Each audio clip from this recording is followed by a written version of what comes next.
அது சொல்கிறேன் நான். ஏன்னா மாநாடு நிறைய எடுத்திருப்பீங்க. இன்றைய தினம் பாராளுமன்றத்தில் வக்ஃப் வாரிய திருத்த சட்டத்தை ஒன்றிய பிஜேபி அரசாங்கம் முன்மொழிந்திருக்கிறது. ஏற்கனவே இந்தியாவில் உள்ள அனைத்து எதிர்க்கட்சிகளும் இந்த சட்ட திருத்தத்திற்கு எதிராக தங்களுடைய கடுமையான எதிர்ப்பினை தெரிவித்ததற்கு பிறகும் சிறுபான்மை மக்களுக்கு எதிராக, இஸ்லாமியர்களுக்கு எதிராக தொடர்ந்து செயல்படுகிற பிஜேபி அதனுடைய கொள்கை அடிப்படையிலே தான் இன்றைக்கு இந்த வக்ஃப் வாரிய திருத்த சட்டத்தை அவர்கள் முன்மொழிந்திருக்கிறார்கள். இந்த சட்ட திருத்த முன்மொழிவுக்கு வன்மையான கண்டனத்தை மார்க்சிஸ்ட் கம்யூனிஸ்ட் கட்சியின் சார்பில் தெரிவித்துக் கொள்கிறேன். பாராளுமன்றத்திற்கு உள்ளேயும் எங்களுடைய கட்சியினுடைய பாராளுமன்ற உறுப்பினர்கள் தங்களுடைய கடுமையான எதிர்ப்பை தெரிவிப்பார்கள். ஒருவேளை வாக்கெடுப்பு நடந்தால் எதிர்த்து வாக்களிப்பதென்று மார்க்சிஸ்ட் கம்யூனிஸ்ட் கட்சி தீர்மானித்திருக்கிறது என்பதை தெரிவித்துக் கொள்கிறேன். தமிழ்நாடு சட்டப்பேரவையில் இன்றைய தினம் மாண்புமிகு முதலமைச்சர் அவர்களால் கச்சத்தீர்வு சம்பந்தமான தீர்மானம் என்பது முன்மொழியப்பட்டிருக்கிறது.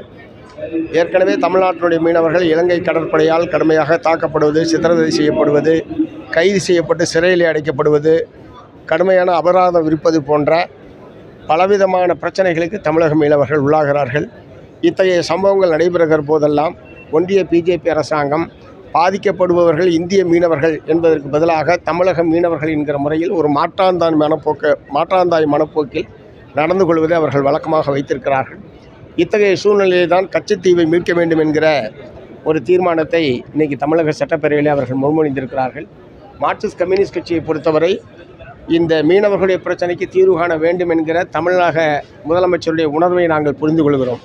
ஆனால் அதே நேரத்தில் இது ஒரு சர்வதேச பிரச்சனை என்கிற முறையிலேயும் ஏற்கனவே கச்சத்தீவு சம்பந்தமான ஒரு வழக்கு உச்சநீதிமன்றத்திலே நீண்ட காலமாக நிலுவையில் இருக்கிறது. வழக்கை போட்டிருப்பதே தமிழ்நாடு அரசாங்கம்தான்.